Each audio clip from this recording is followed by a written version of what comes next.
بسم اللہ الرحمن الرحیم نحمدہ ونصلی علی رسولہ الکریم اما بعد. معزز ناظرین گرامی، السلام علیکم ورحمۃ اللہ وبرکاتہ. اللہ تعالیٰ کا فضل و کرم اور اس کی رحمت اور اس کی عنایت ایک مرتبہ پھر ہم لوگوں پہ سایہ فگن ہونے والی ہے. اور آج ہمارے یہاں افریقہ میں شعبان کی 29ویں تاریخ ہے اور ہمارے وطن ہندوستان میں 28واں دن ہے. آج 28ویں تاریخ ہے شعبان کی. امید ہے کہ چند گھنٹوں کے بعد آج یہاں رمضان کا چاند طلوع ہو.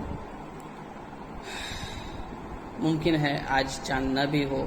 اور تراویح کا آغاز کل سے ہو. اگر کل سے ہمارے یہاں تراویح شروع ہوتی ہے تو ہمارے ہندوستان میں پرسوں سے تراویح شروع ہوگی اور جمعہ کا دن وہ رمضان کا پہلا دن ہوگا. تو اس مناسبت سے ہم نے سوچا کہ استقبال رمضان کے تعلق سے کچھ باتیں کر لی جائیں. دیکھیے، عالم اسلام میں مختلف مقامات پہ رمضان سے ایک دن پہلے شعبان کے جو آخری دن ہوا کرتے ہیں ان دنوں میں مختلف قسم کے پروگرامز منعقد ہوتے ہیں، انجمنیں سجائی جاتی ہیں اور ان میں استقبال رمضان کے عنوان پہ گفتگو ہوتی ہے. علماء تشریف لاتے ہیں، مقررین اعظام حاضر ہوتے ہیں اور لوگوں سے بات کرتے ہیں اور مسلمانوں کو بتلاتے ہیں کہ رمضان کی اہمیت کیا ہے، رمضان کی فضیلت کیا ہے اور رمضان کا ہم کیسے استقبال کریں اور اس کی کیسے تیاری کریں. یہ الگ بات ہے کہ یہ جو اس طرح کے جلسے ہوتے ہیں اور انجمنیں ہوتی ہیں ان کا حضرات صحابہ کرام رضی اللہ تعالی عنہم کے عہد مبارک میں اس کی کوئی نظیر نہیں ملتی ہے. لیکن ایک حدیث میں ہے، اللہ کے رسول صلی اللہ علیہ وسلم شعبان کے آخری دن رمضان سے ایک دن پہلے آپ صلی اللہ علیہ وسلم نے صحابہ کرام کو ایک انتہائی فصیح و بلیغ خطبہ ارشاد فرمایا اور اس خطبے کے اندر آپ صلی اللہ علیہ وسلم نے رمضان مبارک کی اہمیت کے عنوان سے بیان فرمایا. انشاءاللہ تعالی اگلے ویڈیو میں ہم اس خطبے کو سنائیں گے، پڑھیں گے اور اس کا ترجمہ بھی آپ کو کر کے بتائیں گے انشاءاللہ. ابھی سر دست تو یہ ہے کہ رمضان مبارک بڑی اہمیت کا حامل مہینہ ہے اور ظاہری اعتبار سے تو جو بھی دن ہیں دنوں میں آپس میں کوئی فرق نہیں ہوتا. شمس و قمر کی جو گردش ہے، چاند اور سورج کی جو گردش ہے وہ اپنے طریقے پہ رہتی ہے. لیکن اللہ تبارک و تعالیٰ نے بعض دنوں کو دوسرے بعض دنوں پہ فوقیت اور فضیلت بخشی ہے. اسی طرح مہینے، کل اسلامی مہینے 12 ہیں. ان 12 مہینوں میں 4 مہینے تو حرمت کے مہینے ہیں، احترام والے مہینے ہیں اور رمضان کا جو مہینہ ہے اس مہینے کو خاص فضیلت والا مہینہ قرار دیا گیا ہے اور اس کی نسبت اللہ تعالیٰ نے اپنی طرف کی ہے. رمضان مبارک کی فضیلت کی ایک وجہ یہ بھی ہے کہ قرآن کریم کا نزول اس مہینے میں ہوا. شہر رمضان الذی انزل فیہ القرآن، کہ رمضان کا مہینہ وہ مبارک مہینہ ہے جس میں قرآن پاک کا نزول ہوا ہے. تو حضور اکرم صلی اللہ علیہ وسلم نے اس خطبے کے اندر لوگوں کے سامنے ارشاد فرمایا کہ رمضان کی کیسے تیاری کرنی ہے، رمضان میں کیا کیا کرنا ہے. اسی طرح یہ جو جلسے جلوس ہوتے ہیں ان میں انہی باتوں کی تلقین کی جاتی ہے کہ رمضان میں کس طرح ہم عبادت کریں اور رمضان میں جو عبادت کرنے کا ثواب ہے اس کو کیسے ہم لوگ حاصل کریں. رمضان مبارک کی اہمیت ہی کی بنا پر ایک حدیث میں ہے، اللہ کے رسول صلی اللہ علیہ وسلم جب رجب کا مہینہ آتا، رجب کا مہینہ، تو آپ صلی اللہ علیہ وسلم کی دعا ہوتی، اللہم بارک لنا فی رجب و شعبان وبلغنا رمضان، کہ الہ العالمین ہمارے لیے رجب کے مہینے میں برکت نازل فرما، شعبان کے مہینے میں برکت نازل فرما اور رمضان مبارک کا جو مہینہ ہے وہ ہمیں عطا فرما.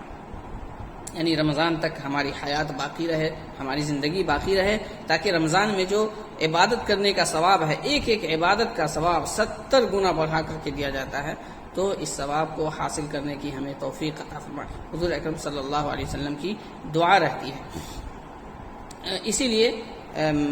بے شمار احادیث میں جہاں اس مہینے کی فضیلت اور اہمیت اور اس مہینے کا شرف اور اس کی عظمت اور اس کی حرمت کا بیان ہوا ہے، وہیں یہ بھی بیان ہوا ہے کہ حدیث میں کہ انسان جو کوئی نفل عمل کرتا ہے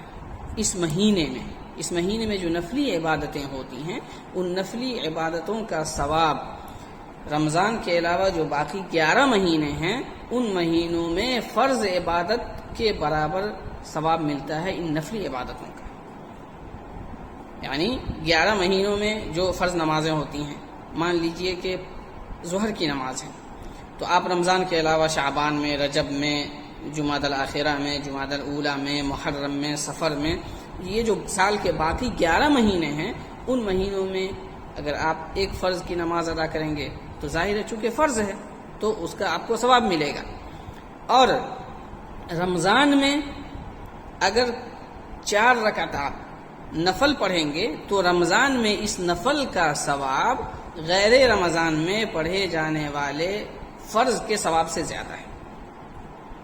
اسی طرح حدیث میں ہے وَمَنْ أَدَّى فَرِيضَةً فِيهِ كَمَنْ أَدَّى فَرِيضَةً فِي مَا سِوَاهُ، کہ رمضان میں جو کوئی ایک فرض ادا کرے گا اس کو غیر رمضان میں 70 فرض ادا کرنے کے برابر ثواب ملے گا۔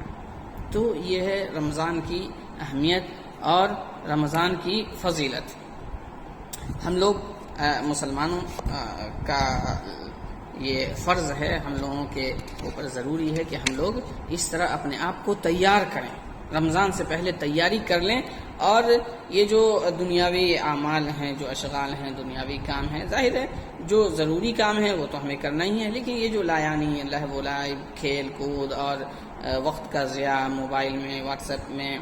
اور اسی طرح فیس بک میں، تو یہ سب جو لایانی کاموں میں عام طور پہ امت مسلمہ مشغول رہتی ہے، تو رمضان میں ذرا کنٹرول کریں، اور یہ جو ایک ایک وقت ہے رمضان کا، یہ قیمتی وقت ہے، اس کو نفلی عبادتوں میں لگائیں، قرآن کریم کی تلاوت میں لگائیں، اور رات کو اٹھ کر کے تہجد کی نماز پڑھیں، دن میں روزہ فرض ہے، ظاہر ہے روزے کی فضیلت بیان کرنے کی ابھی ضرورت نہیں ہے، ہر کوئی مسلمان جانتا ہے کہ روزہ فرض ہے، لیکن روزہ کے ساتھ ساتھ اور جو دوسری چیزیں ہیں، مثلا ایک حدیث میں ہے اللہ کے رسول صلی اللہ علیہ وسلم نے فرمایا من لم يدع قول الزور والعمل به فليس لله حاجة في ان يدع طعامه وشرابه، کہ جو کوئی شخص روزہ رکھ کر کے بھی جھوٹ بولنا نہ چھوڑے تو پھر اللہ تعالیٰ کو اس شخص کے ایسے روزے کی ضرورت نہیں ہے۔ کتنی بڑی بات ہے، یعنی انسان جب روزہ رکھتا ہے تو بھوکا رہتا ہے، پیاسا رہتا ہے، شادی شدہ ہے تو میاں بیوی ایک دوسرے سے الگ رہتے ہیں دن میں، روزے کے وقت میں، تو حدیث میں ہے کہ ایک شخص بھوکا رہتا ہے اور جھوٹ بھی بولتا ہے، پیاسا رہتا ہے، غیبت بھی کرتا ہے، چغل خوری بھی کرتا ہے اور لعن طعن بھی کرتا ہے، ادھر کی ادھر بات لگاتا بھی ہے، تو بہتان تراشی بھی کرتا ہے، گالی بھی بولتا ہے، وقت کا ضیاع بھی کرتا ہے۔ تو ایک شخص روزہ بھی ہے، یعنی کھانے پینے سے رکا بھی ہوا ہے، اور یہ جو بری چیزیں ہیں ان چیزوں کا ارتکاب بھی کرتا ہے، تو پھر اس کے بھوکے رہنے کی اللہ کو ضرورت نہیں ہے، پیاسے رہنے کی اللہ کو ضرورت نہیں ہے۔ یہ کتنی بڑی وعید ہے، اس لیے کہ روزے کی اہمیت ہی یہ ہے کہ اللہ تعالیٰ نے فرمایا الصوم لی وانا اجزی بہ، کہ روزہ میرے لیے ہے۔ ظاہر ہے عبادتیں تو ساری اللہ کے لیے ہیں، نماز بھی اللہ کے لیے، حج بھی اللہ کے لیے، زکوٰۃ بھی اللہ کے لیے، قرآن کی تلاوت بھی اللہ کے لیے، اور روزہ بھی اللہ کے لیے، لیکن عام دیگر عبادتوں کے بارے میں اللہ تعالیٰ نے یہ نہیں فرمایا کہ نماز میرے لیے ہے اور زکوٰۃ میرے لیے ہے، لیکن خاص طور پہ روزہ کا ذکر کیا اور فرمایا کہ روزہ میرے لیے ہے اور میں ہی اس کا اجر دوں گا۔ تو اب اللہ اجر دیں گے، وہ کیا اجر دیں گے وہ اللہ تعالیٰ کو ہی معلوم ہے۔ تو جب انسان ایک مسلمان روزہ رکھتا ہے تو اس کے لیے ضروری ہے کہ روزے کو خراب کرنے والی جو چیزیں ہیں ان چیزوں سے بچتا رہے۔ اور رمضان کا اہتمام ہونا چاہیے. رمضان کے ہر لمحہ جو ہے قیمتی ہے، اس کا احترام ہو اور اس کی عزت ہو اور اس کا پاس و لحاظ رکھا جائے. رمضان کا کوئی بھی ایک سیکنڈ بھی انسان ضائع نہ کرے. اللہ